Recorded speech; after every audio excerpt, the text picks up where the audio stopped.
के बाद असल तो उत्तराखंड प्रैक्टिकल क्षेत्र हो गया उनके लिए। पहाड़ पे रहने वाले, काम करने वाले मुसलमानों को भगाने के लिए, यहाँ को आधार बनाने के लिए। कानून कोई भी बना हो, उसका दुरुपयोग तब तक नहीं होता जब तक सरकार का संरक्षण उसे ना हो। लेकिन जाति के आधार पर भेदभाव, शोषण SC, ST, OBC के बच्चों के साथ होता है। न्यायपालिका अगर सरकार दबाव में आ जाएगी तो कैसे जो है लोकतंत्र और संविधान की रक्षा होगी, ये बहुत बड़ा प्रश्न चिन्ह हम सब लोगों के सामने है। एक जज जो हैं, जो अपने पद का सदुपयोग करते हुए निष्पक्ष होके, निडर होके पुलिस के खिलाफ FIR करते हैं, उनका रातों रात ट्रांसफर हो जाता है। भीम आर्मी प्रमुख नगीना सांसद चंद्रशेखर आजाद आज हरिद्वार जिले में भगवानपुर क्षेत्र के एक गांव में पहुंचे, जहां पर उन्होंने एक सत्संग में शिरकत की। उन्होंने मीडिया से बातचीत करते हुए भाजपा पर हमला बोला। उन्होंने कहा कि भाजपा के अधिकतर नेता मुस्लिम समाज के लिए हेट स्पीच का इस्तेमाल करते हैं। तो ये सर्वे का हुआ मुझे तो पता नहीं। बीजेपी का एक मुख्यमंत्री नहीं, बीजेपी के सारे मुख्यमंत्री और बीजेपी पार्टी की जो पॉलिसी है वो हेट स्पीच के आधार पे ही है। उनको पता है जितना वो मुसलमानों के ऊपर, ईसाइयों के ऊपर, आदिवासियों के ऊपर जितना वो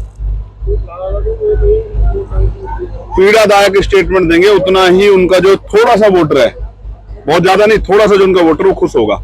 उसको खुश करने के लिए, सिर्फ खुश करने के लिए नहीं, वो आगे बढ़ के वर्कर बन के, जो वोटर है वो वर्कर बन के काम करे। पूरा खेल फीलिंग का है। उसके मन में वो भाव पैदा करते हैं, कभी हिंदू राष्ट्र का, कभी कोई और भाव। इस भाव के बाद असल तो उत्तराखंड प्रैक्टिकल क्षेत्र हो गया उनके लिए। पहाड़ पे रहने वाले, काम करने वाले मुसलमानों को भगाने के लिए, यहाँ को आधार बनाने के लिए, तमाम मदरसों पे जो है, जबकि सुप्रीम कोर्ट ने, हाई कोर्ट ने भी कहा कि अगर उसके पास पूरे दस्तावेज नहीं तो भी आप उस पर बुलडोजर नहीं चला सकते हैं। उन सब के बावजूद हम सब अपनी आंखों से देख रहे हैं। आपके सामने होगा, देखा आपने संभल में क्या हुआ। एक जज जो हैं, जो अपने पद का सदुपयोग करते हुए निष्पक्ष होके, निडर होके पुलिस के खिलाफ FIR करते हैं, उनका रातों रात ट्रांसफर हो जाता है। ये घटनाएं किस ओर इंगित करती है, किस ओर ध्यान की? न्यायपालिका भी अब जो है वो सरकारी दबाव में आ गई है।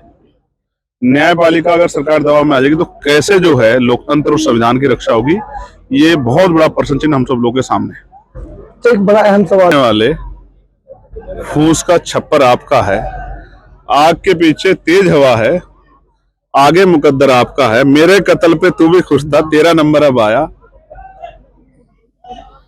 मेरे कत्ल पे, तेरे कत्ल पे मैं भी चुप था, मेरा नंबर अब आया, अगला नंबर आपका है। आप ये महसूस करके देखिए, ये जब तानाशाही बढ़ेगी तो इससे सब लोग कुचले जाएंगे। अविमुक्तेश्वरानंद जो हैं, वो, उनसे मेरा वैचारिक विरोध है, क्योंकि वो मनुस्मृति को मानते, मैं नहीं मानता। वो वर्ण व्यवस्था को मानते, मैं नहीं मानता। लेकिन फिर भी अगर किसी के साथ गलत होता है तो गलत को गलत ही कहना चाहिए। इसलिए मैंने कहा कि सरकार को उनसे माफी मांगनी चाहिए। और ये तानाशाही का सामना ईसाइयों को भी करना पड़ रहा है, सिखों को भी, जैनों को भी, बुद्धिस्टों को भी, दलितों को भी, मुसलमानों को भी, आदिवासियों को, ये इस देश में करना ही पड़ रहा है।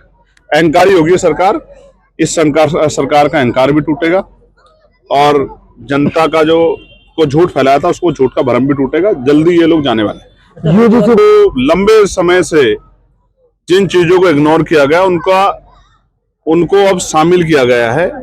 उनपे उस बात को जो एक्सेप्ट किया गया है कि जाति के आधार पर भेदभाव, शोषण SC, ST, OBC के बच्चों के साथ होता है। अब जो उसका विरोध कर रहा है वो SC, ST, OBC के अधिकारों के विरोध में है। तो SC, ST, OBC के जो बच्चे हैं और जो समाज है, उनको भी चिंतन करना चाहिए कि चाहे मंडल कमीशन हो, चाहे SC, ST एक्ट हो, या फिर आज UGC के जो नए जो हैं गाइडलाइन आई है, उनका विरोध कौन कर रहा है। ये उन सब लोगों के सामने एक दर्पण है कि वो अपना और पराये का एहसास कर लें।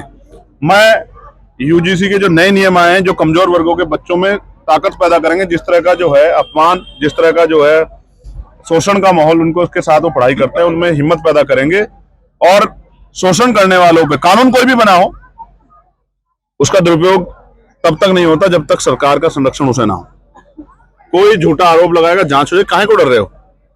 लेकिन इससे जो लोग जातंकवादी लोग हैं, जो जाति के आधार पर छेड़खानी, शोषण, रैगिंग, तमाम तरह का प्रयास करते हैं SC, ST, OBC के बच्चों के साथ, उनको पीड़ा हो रही है कि अब वो इन बच्चों का अपमान और इनको मानसिक प्रताड़ना नहीं दे पाएंगे, दोबारा कोई रोहित वेमुला नहीं बनेगा, पायल तडवी नहीं बनेगी, इसलिए पूरा उसके खिलाफ माहौल बनाया जा रहा है। सरकार अगर इस कदम को वापस लेगी तो हम भी अपने लोगों के, अपने बच्चों के हितों की रक्षा के लिए खड़े हैं। कोई भी कीमत चुकानी पड़ी, हम लोग उसके लिए खिलाफ लड़ाई लड़ेंगे। अगर सरकार घबराएगी तो फिर इसका सड़कों पर उतर के हम लोग जवाब देंगे।